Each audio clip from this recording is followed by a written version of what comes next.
Pemirsa, akhirnya persidangan mantan Pragawati Sandi Harun dalam kasus keterlibatannya menyembunyikan buron Tommy Soeharto selesai sudah. Dalam persidangan terakhirnya Selasa 15 Oktober lalu, Sandi dinyatakan bersalah dan divonis hukuman 4 bulan penjara. Sandi yang sebelumnya mengaku siap menjalani hukuman penjara, akhirnya mengajukan banding atas keputusan pengadilan itu. Sandi yang selama proses persidangan tidak mau bicara banyak kepada wartawan, berubah sikap usai persidangan. Mantan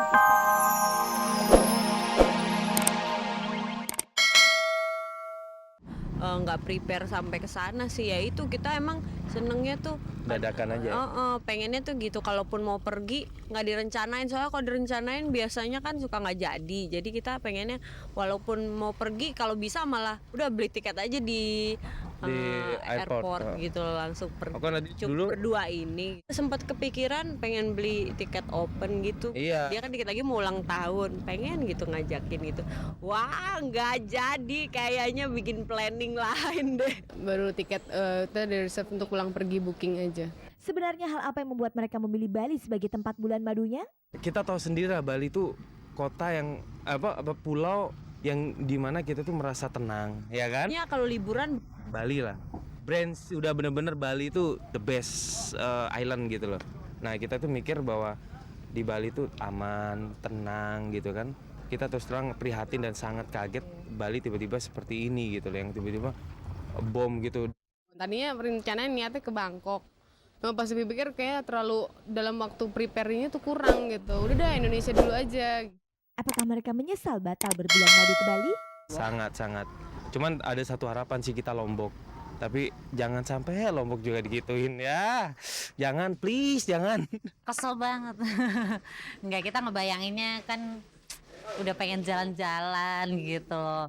Lagian kan saya belum pernah berdua ke Bali sama dia gitu. Jadi saya pengennya bulan madu yang pertama ini kita ke Bali, mengenalkan Bali. Mungkin dia lebih kenal Bali daripada saya gitu ya, karena saya lebih banyak ke Singaraja sebenarnya. Tapi enak kan kita bisa pulang berdua ke kampung halaman gitu. Jika memang tidak jadi ke Bali, lalu kemana mereka berencana melanjutkan bulan madunya? Itu juga yang lagi dipikirin dari tadi pagi, kita ngubek-ngubek. Jadi gampangnya gini deh Mbak, gampangnya gini, biar nggak ini gampangnya kita jadi melihat nggak aman aja di Indonesia gitu. Jadi kalau kita jalan juga kayaknya jalannya keluar, tapi yang deket-deket aja gitu. Yang kita pengen cuma Bali Lombok, karena satu itu emang kita satu pulaunya emang cukup enak gitu loh di sana, Bali sama Lombok itu. Terus ya itu tadi tenang, aman, enak gitu. Kita di Bali itu bebas. Yang bikin enak itu kita jalan pakai sendal jepit, nggak pakai sendal, kaos dibuka cuek gitu loh, enak gitu. Kita merasa kayak bener-bener kayak di negara lain aja gitu.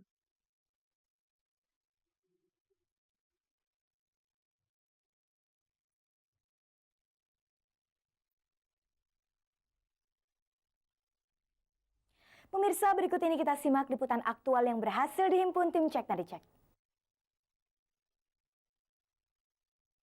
Pemirsa, kedatangan istri Guru Soekarno Putra Gusenova Sabina Fatmawati ke Indonesia diwarnai serangkaian acara menjelang resepsi pernikahan mereka tanggal 19 hingga 20 Oktober mendatang. Di luar rencana semula, resepsi pernikahan Guru dan Sabina yang telah dirancang meriah akhirnya mengalami banyak perubahan. Hal itu dilakukan demi menunjukkan keprihatinan mereka akan peristiwa peledakan bom di Bali.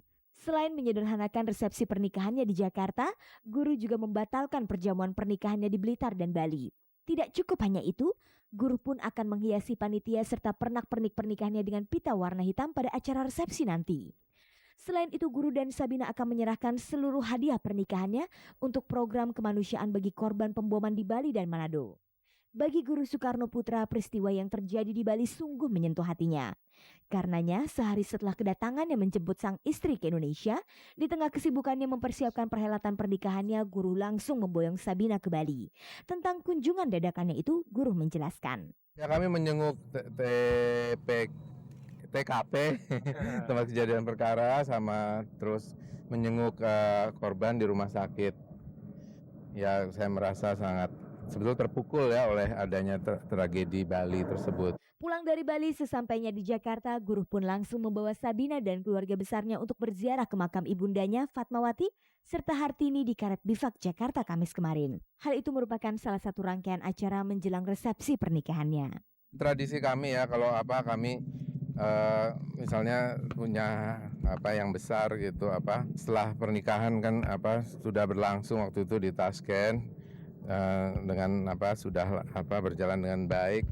Jadi kami mempunyai tradisi untuk berziarah pada orang tua.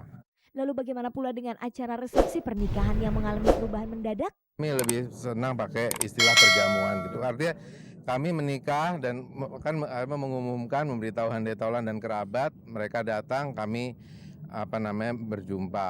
Kami menerima tamu gitu.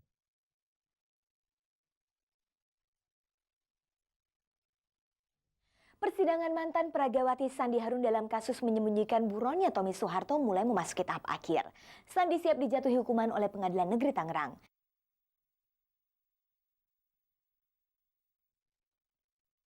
Pemirsa, akhirnya persidangan mantan peragawati Sandi Harun dalam kasus keterlibatannya menyembunyikan buron Tommy Soeharto selesai sudah.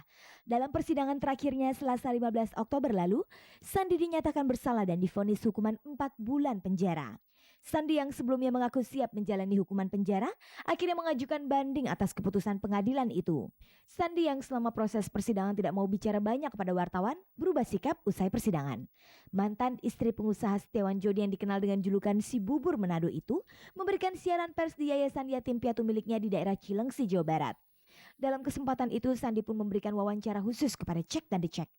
Meski mengaku tidak terkejut dengan vonis yang diterimanya, tapi Sandi tetap saja resah dengan hukuman yang dijatuhkan kepadanya. Rasanya sih nggak enak ya, tapi ya itu kan keputusan dari hakim. Ya saya mengira keputusannya cuma percobaan gitu, tapi ternyata enggak.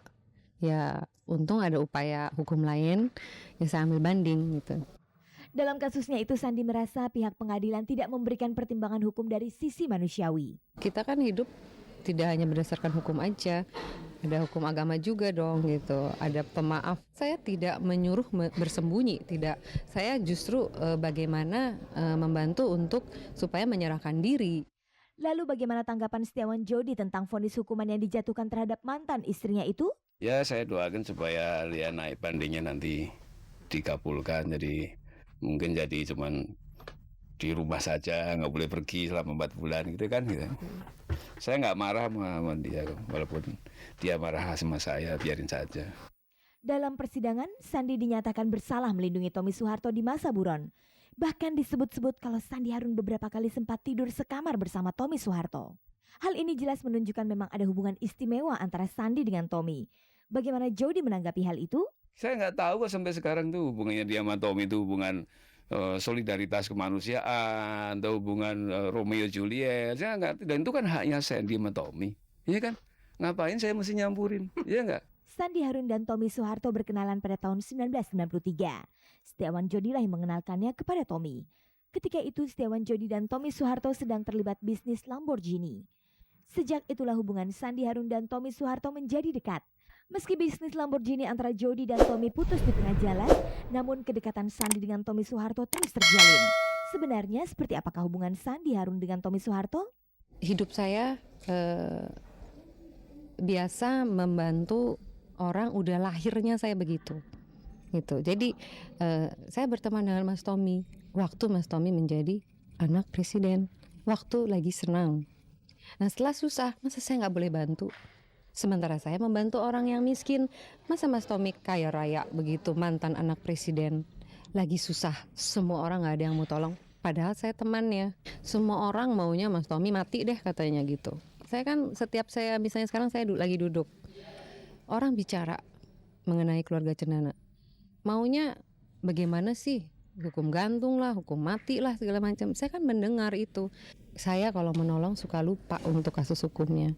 Jadi saya lebih ke menolongnya, lebih 90% saya lebih pentingin, hukumnya lupa gitu. Jadi saya tidak memikirkan diri saya sendiri. Lantas bagaimana Sandi menanggapi adanya istilah bubur Manado antara Sandi dengan Tommy yang diartikan sebagai ajakan kencan? Kalau itu memang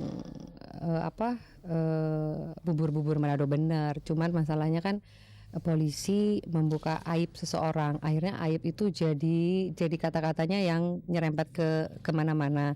Sebenarnya kan tidak boleh dia membicarakan aib. Kalau kita bersalah ya saya bersalah aja. Saya sudah pernah bilang, Pak, kenapa aib saya dibuka? gitu. Walaupun isinya nggak ada apa-apanya gitu. Jelas itu bubur benar. Tahu nggak Pak? Jadi akhirnya kan bubur Manado apa katanya gitu. Kan itu aib saya gitu. Terus kata polisinya bukan saya katanya. Ya jadi siapa dong kalau bukan saya gitu. Ini kan maksudnya